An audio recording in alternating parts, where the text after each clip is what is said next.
Win-win sucks. Never compromise in a negotiation. You got to put all your options on the table.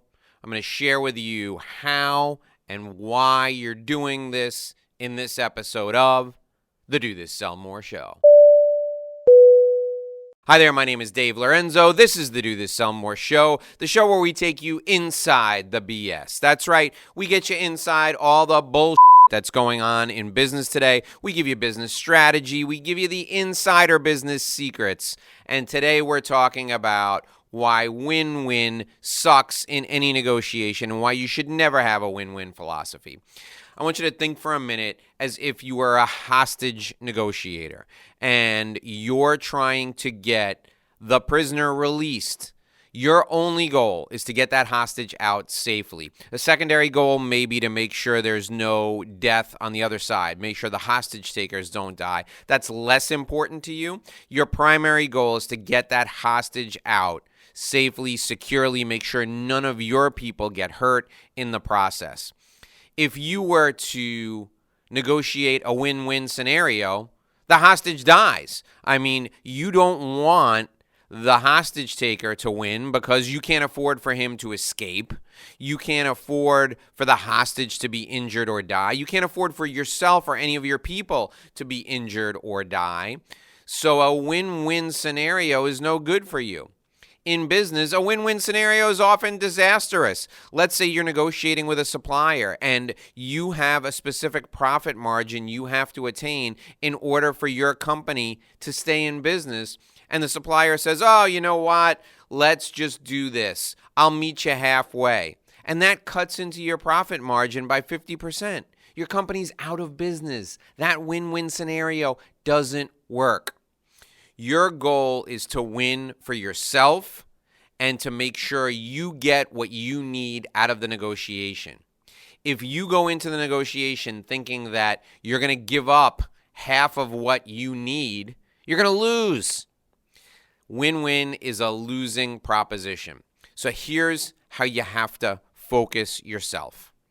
The first rule of any negotiation is that you need to understand what your desired outcome has to be. There's a floor for what you're willing to accept in this negotiation. If you can't get that, you're going to have to make some decisions. There are 3 decisions you could make in any negotiation. The first decision is to reframe the conversation so that your counterpart, the person on the other side, looks at things differently and sees the situation in a new light and will give you what you want because their perception is different. Now, notice I used the word counterpart. I didn't use the word opponent. You're not going up against the other person. The two of you are going up against a situation. You're going up against a shared problem. So this isn't a win-win. There's only one win, and that's to get the outcome you desire. But you want your counterpart in the situation with you. The two of you are going in the same direction. The two of you are looking forward to giving you what you want. So reframing the conversation so that your counterpart can see that both of you are in this together and a win really looks like the outcome that you desire is critical. That's the first scenario, reframing things. The second scenario is when you're giving and taking, you don't automatically give in to something without getting something in return. You reduce the value you're receiving in turn for reduced value on the other side. Let me explain. You and your counterpart enter into a negotiation, and you want to buy a pen from your counterpart. You need a pen to write with, and you know that your counterpart has a reputation for making outstanding pens. You want to buy a pen from your counterpart. Your counterpart has a profit margin on these pens of 50%. It costs your counterpart $5 to make these pens. He's selling the pens for as much as $15, but you know because you've done your research that the minimum he'll take is $12 for the pens. So your counterpart comes to you and he says, I've got this perfect pen for you. You like the pen. You have alternatives. You can purchase pens from other places for $9, $10, $12. You've got a budget of $12.50 in total to spend on a per pen basis, and you really want the pen from your counterpart. He says, I will give you the pen for $20. Now, you know that he'll take maybe $10, $15 for the pen. So you go back to him and you say, listen, I've got a budget. I can spend about $7.50 on a pen. He says, $7.50? That's crazy. I can't do $7.50. He says to you, what if I give you the pen for $15? And you say, I can't do $15. And he says, okay, how about $12? You say, listen, I can get another pen somewhere else for $9.50, maybe $10. If you could do $10, I'll buy your pen from you. He offers an alternative. He says, I can't give you my A pen for $10. I can give you my B pen for $10. And you look at him and you go, you know what? Here's what I can do. I can do 2 pens at $12.50 each for $25 for the 2 pens. And he agrees to make the deal. What you've done is you've reframed the whole discussion. Instead of 1 pen, you did 2 pens. You did $12.50. That's what you had to spend.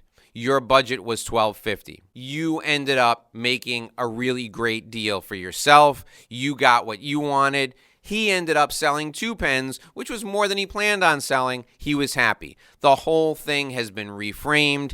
You ended up getting a reduction in value from him in return for a reduction in compensation from you. So you reframed and you reduced value. The final alternative that you have in these scenarios is to walk away. I mentioned that you had done your research in the pen scenario. You knew where you could get other pens at a different price, at a reduced price. You didn't like those other pens as much, but your counterpart didn't know you didn't like those pens as much. So you had alternatives. You could always choose to go with that alternative. Instead of thinking about things as win-lose, you need to think about things as a joint win for you and your counterpart. It's not win-win. The two of you are going toward the same goal. You're winning together. So it's not win-win. It's just one win. Or you win, they lose. That's fine too. In the end, a you win, they lose is not good for the long-term relationship. So the two of you are in the same boat, focusing on a specific problem that you're trying to solve together, you and your counterpart. What you need to do is you need to reframe the discussion, you need to reduce value when necessary, or you need to walk away. Those are the 3 options you have in any negotiation when it comes to negotiating from a value-based perspective. I want you to focus on this today. Never, ever agree to a win-win scenario. You guys need to win together. If you can't win together, you win and they lose. But you win and they lose is not great for the long term. Convince your counterpart through reframing that you're in this together. Reduce the value exchange if necessary to make sure that there's an opportunity for you to get out of this with a winning outcome. My name is Dave Lorenzo. I'm here every day with some great business strategy, productivity improvement tips, and negotiation tactics for you. Join me back here again tomorrow. Until then, I hope you stay well, and I hope you stay strong.